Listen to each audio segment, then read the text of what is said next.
Pessoal, tudo bem? Eu sou a Sil e esse é o canal Litera e hoje nós vamos falar sobre Vidas Secas de Graciliano Ramos.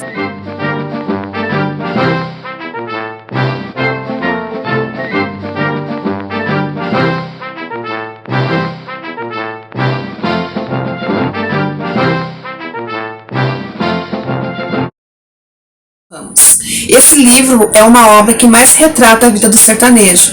Ela é mais próxima da realidade, criada como um drama realista. Vamos à ficha técnica do livro. Ele foi publicado em 1938, ele pertence à segunda geração modernista.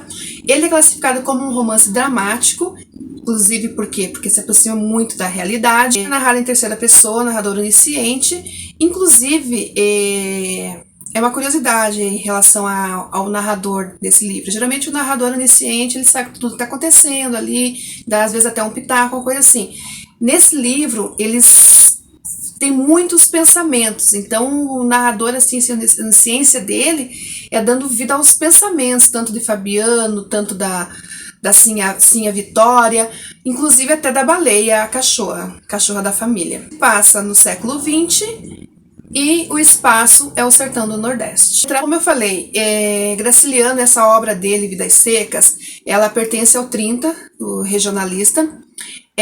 Retrata muito mesmo o que acontecia naquela época, principalmente além das secas, né, e tudo mais, a sociedade, né, a política brasileira estava num estado bem delicado, porque nada se resolvia.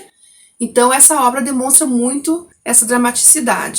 E a obra ela é dividida em 13 capítulos. Bom, esse romance ele é considerado um romance desmontável. O que é um romance desmontável?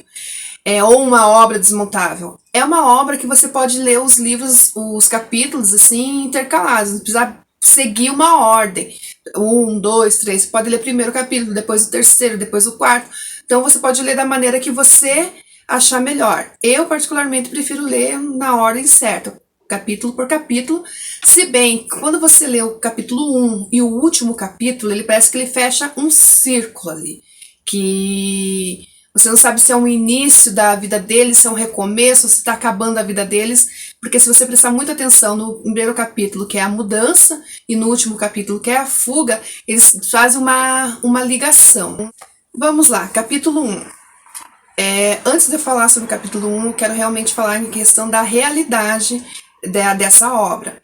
Eu li alguns jornais, algumas entrevistas, vi alguns artigos, como eles andavam, como que eles agiam naquela época. E realmente, o que o Graciliano descreveu nesse primeiro capítulo, que é a mudança, quando a família sai do sertão, sai da seca, em busca de um outro lugar, um lugar melhor para viver, é descrito em uma matéria de um jornal. Inclusive, eles falam que o filho, o pai ia na frente, a mãe ia na frente, carregando um filho, que como foi que Sinha Vitória carregava o menino mais novo nos quartos, como eles dizem, né, que é na cintura, a criança engaixada nela. E depois um outro filho, outro membro da família, e logo atrás o cachorro, o animal de estimação que a família possuía. E isso é retratado nessa obra. Então Graciliano escreveu bem dessa forma. O capítulo 1, que é a mudança, que Fabiano segue de vencer a Vitória com o menino e com o cesto na cabeça. Depois vem o menino mais velho e depois vem Baleia, que é o cachorro de estimação. Inclusive, o pai, a mãe e o animal tem nome, mas na obra ele só retrata o menino mais velho e o menino mais novo. Então as crianças não têm um nome ali específico, não sabemos qual o nome que os pais deram a esses filhos. O que acontece? A família sai da seca, foge, né, ali da seca, e em busca de uma vida melhor. O que eles acontece? Eles acabam chegando num lugar, tem uma fazenda abandonada. E eles pensavam, vamos agora nós vamos conseguir, vamos fazer nossa vida aqui, vamos ficar aqui, tal. Eles começam ali a cuidar da fazenda, só que vem o dono, daí o dono pega e expulsa, né, que era também algo muito realista, muito descrito, assim, fazer um jornal, uma revista, um artigo em relação a isso. Muitas pessoas eram expulsas, chegavam na fazenda, queriam trabalhar, fazer alguma coisa, tomavam ali aquela terra, e os donos chegavam e acabavam expulsando essas pessoas. Então foi isso que aconteceu. Só que como o Fabiano não tinha para onde ir, não tinha o que fazer, ele pediu então para o dono da fazenda se ele poderia ali, trabalhar para ele, né? Oferecer os serviços dele ali para o dono, e em troca ele ficava ali na fazenda. Ele tinha ali um lugar para ele e para a família deles ficarem, para não ficar andando, peregrinando para lá e para cá. Então, eles realmente o que eles queriam é estabelecer ali uma raiz. Ok. O dono concordou, então o Fabiano começou ali a prestar o serviço dele, começou a cuidar do gado, vaqueiro ali, sertanejo, começou a cuidar da fazenda, assim, tinha a plantação lá dela, lá as ervas dela e tal, então eles começaram a trabalhar ali, tinha uma casinha e tal. Só que, primeira situação que acontecia e acontece muito, a exploração. Fabiano, ele não ganhava dinheiro, ele não ganhava o dinheiro assim em si. Como que ele recebia? Ele trabalhava, uma parte dessa criação e desse rebanho que ele cuidava tanto, ele recebia dessa forma. Então ele pegava um gado aqui, um bezerrinho ali, um novilho ali. Então era assim que ele ganhava o pão dele. Só que ele não tinha terra para cuidar desses animais, ele não tinha de colocar esses animais no lugar para eles pastarem e tal, tal. Então o que ele acabava fazendo? Ele acabava vendendo o que ele recebia para o dono, só que o dono pegava e comprava lá pela metade do preço, ou por uma ninharia, pagava muito baixo, era um valor muito baixo, e o dinheiro que ele recebia daí não dava praticamente para nada. Aí a Vitória tinha lá as plantas, lá tal, eles comiam aquilo. Quando acabava, o que acontecia? A Fabiana ia lá, falava com o dono da fazenda que ele não tinha dinheiro, que ele precisava de uma ajuda para alimentar os filhos e tudo mais, pegava dinheiro emprestado. E quando ele ia acertar com o dono, queria, talvez, né, ele ia acertar aquela dívida dele, ele não conseguia. Por quê? Porque o dono colocava juros sobre juros sobre juros. Fabiano, ele era um homem letrado, ele é um homem muito turrão, um homem muito, digamos assim, sem cultura, sem nada. E ele se deixava enrolar. E sim, a Vitória já não, ela sabia, fazia as contas, era um pouco mais esperta. O Fabiano, ele era esperto ali no gado, nas terras, né? Andar na mata e tudo mais. Mas a questão de dinheiro, na questão da parte assim de tratar, né? No tratar com as pessoas, ele não tinha assim uma boa desenvoltura. Então, assim, a Vitória, ela que fazia as contas, pegava lá o grão do feijão, não sei o que e tal, fazia as contas, mostrava para Fabiano que ele pagou isso, ele vendeu isso, ele tinha que receber isso e tudo mais. Só que quando o Fabiano chegava pro patrão lá e falava, mas nós fizemos as contas, é isso que eu tenho que te pagar, ou é isso que você tem que me dar, que eu tenho que receber, o patrão sempre falava, não, isso aí tá errado. Tá errado. Por que estava errado? Porque ele colocava juros sobre juros, o Fabiano não entendia nada de nada, não iam discutir, porque se eles discutissem, o que é a primeira coisa que ele ia falar, então vai embora, que com certeza eu arrumo alguém para tratar aqui, das minhas terras, não preciso de você. Então eles tinham esse medo, o Fabiano tinha esse medo. E sim, a Vitória, ela tinha muito, mas muito medo da seca mesmo, né? O sonho deles era se estabilizar no lugar, o sonho deles era que as crianças fossem para a escola. O sonho dela, inclusive, era ter a cama de couro igual do Tomás da Bolandeira, né? Que era um senhor lá da terra deles que eles conheciam, um homem muito letrado, um homem que lia muito, um homem que tinha cultura, um homem inteligente, um homem que Fabiana admirava muito. Então, eles tinham os sonhos deles também. Inclusive, como eu falei, na questão do narrador onisciente, ele alimentou muito esses pensamentos. Então, Fabiano, ele não falava muito, ele não se comunicava, mas ele pensava e ficava pensando, e se fosse assim a vida, se fosse daquele outro jeito. Sim, a Vitória também, eu tenho medo da seca, eu não gosto da seca, eu queria aquela cama, eu queria me estabilizar aqui, eu tenho os meninos. Então eles tinham esses sonhos, eles tinham essa vontade de realmente criar, fincar raízes em algum lugar. Acabei de falar do capítulo 1, que foi a mudança, e agora eu quero falar do capítulo 3, que foi o capítulo em que Fabiano foi preso. Então, eu não quero ser repetitiva, mas realmente é algo muito, muito, muito real, que acontece na vida real, principalmente naquela época ali, naquela situação ali no nordestino, na seca. Então, muitas vezes as pessoas, autoridades principalmente, queriam mostrar ali um serviço, né?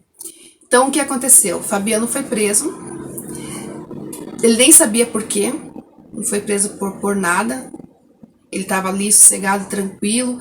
Daí um guarda, o soldado amarelo, chamou ele para participar de um jogo, ele foi, não gostou muito do jogo, saiu sem avisar, e por causa disso o guarda foi lá e acabou prendendo o Fabiano. Só que ele não prendeu, só prendeu o Fabiano, né? Ele bateu, ele humilhou, ele abusou do poder. Então, o Fabiano, inclusive, tem uma frase no livro que ele fala assim: como é que pode alguém receber, ganhar, né, um dinheiro, ali, ser um emprego, para maltratar pessoas boas, que no caso eram pessoas como ele, que trabalham, que procuram viver de forma honesta. Então, ele, inclusive, ele coloca e tem mencionado essa fala que ele destinou, esse pensamento que ele destinou em relação ao soldado amarelo. A frase correta é: ele ganhava dinheiro para maltratar criaturas inofensivas. Antes, em questão ao Tomás da Bolandeira, ele não aparece no livro. Fabiano admira muito por ele ser um homem muito inteligente, mas são todas lembranças, são todos pensamentos que o Fabiano traz à mente, e quando acontece alguma situação ruim, uma situação que ele tem o desejo de contornar, mas ele não sabe como, por ele ser iletrado, por ele ser sem cultura nenhuma, ele logo pensa no Tomás da Bolandeira. Se ele estivesse aqui, ele saberia o que falar, ele saberia o que fazer, saberia como agir. Então, ele só aparece em lembranças. Esse personagem, Tomás da Bolandeira, só são as lembranças, tanto de Fabiano, tanto de Sim a Vitória. Momento poético dessa obra. O momento poético dessa obra é o capítulo que se intitula A Baleia. É a morte da cachorra da família. Ela pegou hidrofobia, então o Fabiano ficou muito preocupado que isso pudesse talvez passar para os filhos dele. Então, o que ele fez? Ele precisou sacrificar esse animal. Então, ele pegou baleia, levou lá no mato, um lugar que inclusive que ela gostava muito de ir, porque baleia, então ela sempre estava com o faro muito aguçado. Muitas vezes a alimentação deles foi porque eles seguiram ali o faro dela e pegaram ali um preá, um animal que eles pudessem se alimentar naquela caminhada, naquela peregrinação deles. Então, esse capítulo é um capítulo poético. Por quê? Porque o narrador onisciente, ele coloca ali um pensamento em baleia, enquanto ela está ali quase sendo para ser sacrificada. Fabiano está lá com a arma em riste e os filhos estão presos lá. Assim, a Vitória acaba apertando o filho nas pernas, outro filho no braço, segurando as crianças para as crianças não irem lá para ver o que o pai iria fazer, ou até mesmo para não acontecer de eles irem lá, porque aquele sintoma de raiva que é comum nos animais, provavelmente nos cachorros.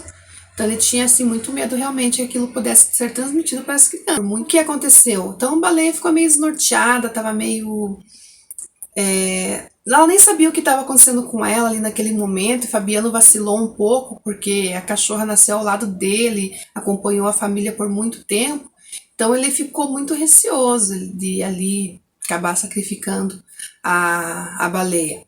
E a baleia começa a ter muitos pensamentos, começa a pensar onde que ela tá, o que está acontecendo, que ela não pode estar ali porque ela precisa estar ajudando a família, tem coisas que ela precisa fazer, ir atrás do rebanho, ajudar o Fabiano, dar uma assistência ali para os meninos, dar uma assistência para a Vitória.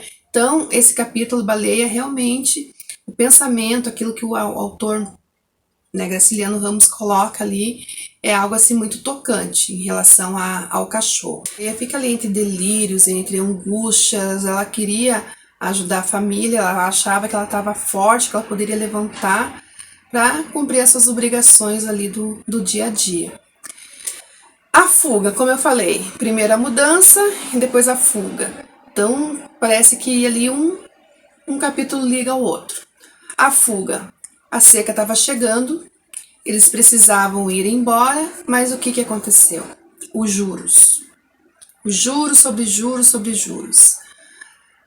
Nem que ele trabalhasse, nem que o Fabiano trabalhasse uma eternidade, ele ia conseguir pagar o patrão dele. Então eles acabaram fugindo.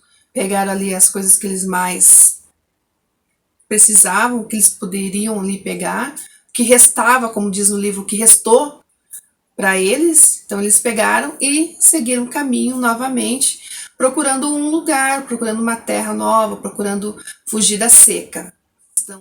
E essa é a obra de Graciliano Ramos, Vidas Secas.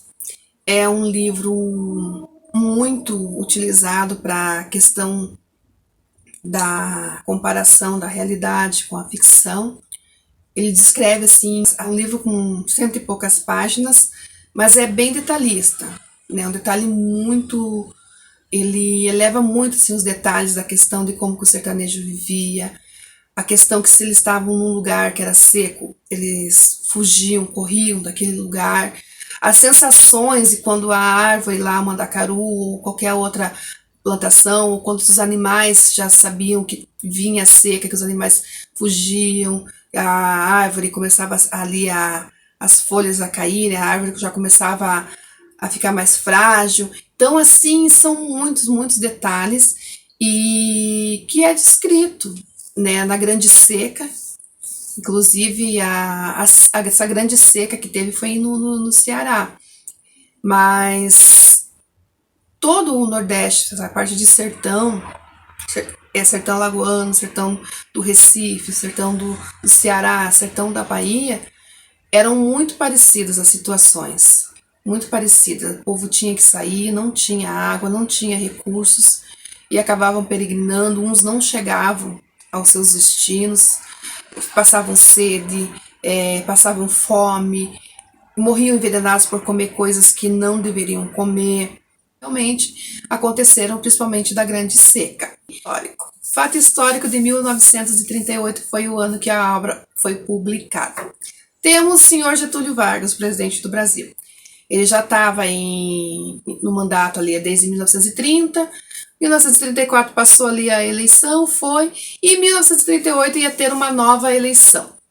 Só que aí surgiram outros partidos, ele não queria, né? Outros partidos, então ele deu um jeitinho ali, ele, a turma dele ali, e criaram lá um documento chamado Plano Cohen. Nesse Plano Cohen, ele foi no final de 1937, mas era para a eleição de 1938. Ele descrevia que a União Soviética, a antiga, né, a União Soviética, que agora é Rússia, iria tomar conta do Brasil, os comunistas iam tomar conta do Brasil, que tudo iria mudar, que não sei o que, tal. E daí eles fizeram de uma forma ali que Getúlio descobrisse aquele plano, mostrasse aquela carta ao povo, e aquilo acabou acontecendo o golpe, né, o grande golpe, que daí veio o Estado Novo.